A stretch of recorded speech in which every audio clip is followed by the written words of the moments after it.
So hello नमस्ते everyone, welcome back to my YouTube channel. So आज हामी कुरा गर्ने वाला छौं शेयर मार्केटको बारेमा। यो साता शेयर बजारमा 3 अंकको वृद्धि भएको छ। विकास बैंक सेक्टरमा सबैभन्दा धेरै वृद्धि भएको छ। जीवन बीमा, उत्पादन र अन्य सेक्टर पनि बढेका छन्।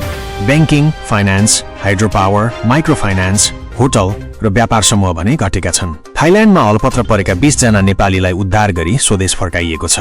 आकर्षक रोजगारीको प्रलोभनमा परी उनीहरू थाइल्याण्ड पुगेका थिए। दूतावासले यस्ता प्रलोभनमा नपर्न आग्रह गरेको छ। प्रचण्डले लोकतान्त्रिक गणतन्त्र उल्टाउने दुस्साहस भइरहेको बताएका छन्। पर्याय काठमाडौँको सडकमा जनता उतार्ने चेतावनी दिए। तराई मधेसका जनताका समस्या बुझ्न अभियान सुरु गरिएको उनले बताए। प्रधानमन्त्री ओलीले अबको शिक्षा उद्यमशीलता सिर्जना गर्न सक्ने हुनुपर्ने बताएका छन्। उनले देशभक्ति र मानवतावादी बन्न विद्यार्थीहरूलाई आग्रह गरे। पुँजीवाद र समाजवादको बहसभन्दा मानवतावाद ठूलो भएको उनको भनाइ छ। उच्च शिक्षा अध्ययनमा विदेश पलायन हुनु चिन्ताजनक रहेको उनले बताए। प्रधानमन्त्री सुर्खेत पुग्दा सडक खाली गराइएकोमा स्थानीयले विरोध जनाएका छन्। प्रधानमन्त्री मध्यपश्चिम विश्वविद्यालयको दीक्षान्त समारोह र कर्णाली प्रदेशसभालाई सम्बोधन गर्न सुर्खेत पुगेका थिए। सडक खाली गराएपछि सवारी आवागमन अवरुद्ध भएको थियो। नेवी संघका कार्यकर्ताले त्रिविका रेक्टर खड्ग केसीको कार्यकक्षमा तोडफोड गरेका छन्।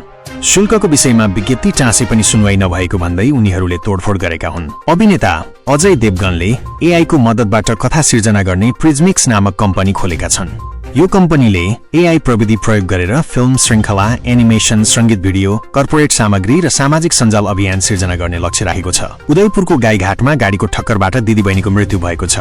सप्तरीका अनुकुमारी दास र देवी कुमारी दासको घटनास्थलमै मृत्यु भएको हो। गाडी चालक नियन्त्रणमा छन्। सरकारका प्रवक्ता पृथ्वी सुब्बा गुरुङले राजतन्त्र फर्किने सम्भावना नरहेको बताएका छन्। पूर्व राजा ज्ञानेन्द्र शाहको क्रियाकलापलाई उनले हैसियत भुलेको टिप्पणी गरेका छन्। उनले आफ्नो संस्था र परिवारको रक्षा गर्न नसक्नेले देशको रक्षा गर्न नसक्ने बताए।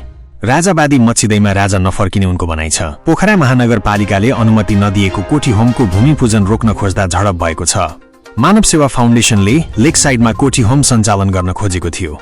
महानगरपालिकाले सुरक्षा र पर्यटकीय कारणले अनुमति रद्द गरेको थियो। सानो स्वास्थ्य समस्यामा गुणस्तरीय उपचार पाए अपाङ्गताबाट बच्न सकिने स्वास्थ्य मन्त्री पौडेलले बताए। सरकारले स्वास्थ्य नीति बनाए पनि कार्यक्रम र बजेटको अभावले अपाङ्गता बढ्दो छ। स्वास्थ्य बीमाबाट उपचारको पहुँच बढाउने सरकारको योजना छ। अपाङ्गता भएका महिलामाथि हिंसा बढेको छ। महोत्तरीमा बस पल्टिँदा 15 जना घाइते भएका छन्। हरिगोरीगम्माबाट जलेश्वर जाँदै गरेको बस मडैमा दुर्घटना भएको हो। घाइतेको प्रादेशिक अस्पताल जलेश्वरमा उपचार भइरहेको छ। कपिलवस्तु प्रहरीले स्रोत नखुलेको 28,90,000 रुपियाँ सहित 4 जनालाई पक्राउ गरेको छ। पक्राउ पर्नेहरूमा गोविन्द बिग, सोमनाथ कसौदन, बसन्त खरेल र शेषनारायण गिरी रहेका छन्। उनीहरूबाट नेपाली रुपियाँ 14,50,000 र भारतीय रुपियाँ 9 लाख बरामद भएको छ। नेपाल माइक्रो इन्स्योरेन्सको आइपिओ बाँडफाँड भएको छ। 1,84,500 जनाले 10 किता शेयर पाएका छन्। आइपिओ को नतिजा आइपिओ result.cdsc.com.np मा हेर्न सकिनेछ। सुनको भाउ तोलामा 500 रुपियाँ घटेको छ।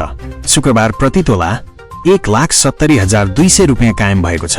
चाँदीको भाउ भने 5 रुपियाँले बढेर 1990 रुपियाँ पुगेको छ। सभामुख देवराज घिमिरेले सशक्त प्रेस लोकतन्त्रको आधारभूत सिद्धान्त भएको बताएका छन्। उनले सशक्त प्रेसले आर्थिक विकास र नीति निर्माणमा सहयोग पुर्याउने बताए। संविधानले नागरिकलाई विचार तथा अभिव्यक्ति स्वतन्त्रता र सूचनाको हक दिएको पनि बताए। मध्य प्रदेशका मुख्यमन्त्री सतीश कुमार सिंहले रौतहटको गरुडामा 10 निजी अस्पताल नियम विपरीत सञ्चालन भएको भन्दै बन्द गर्न निर्देशन दिएका छन्। ती अस्पतालले अनुमति नलिएको वा नवीकरण नगरेको पाइएको छ। बसन्तपुरमा चिर ठड्याएसँगै होली सुरु भएको छ। मानन्धर समुदायले रङ्गीचङ्गी ध्वजा सहित चिर ठड्याएका छन्। फागुन 29 गते पहाडी जिल्लामा र चैत 1 गते तराईमा होली मनाइनेछ। मधेसका पूर्वाधार मन्त्रीले योजनाको चिठी बाँड्दै कमिसनमा बेचेको आशंका गरिएको छ। 12 मा 11 प्रदेश सांसदलाई 1.5 देखि 4 करोडसम्मका 100 योजना बाँडिएका छन्। जनकपुरमा पनि 80 योजना सांसदलाई वितरण गरिएका छन्। काठमाडौँको साँखुमा बेवारिसे बालबालिकाको आश्रयस्थलमा टिपर छिर्दा 2 बालबालिका र 1 वृद्धको मृत्यु भएको छ। टिपर चालकलाई प्रहरीले नियन्त्रणमा लिएको छ।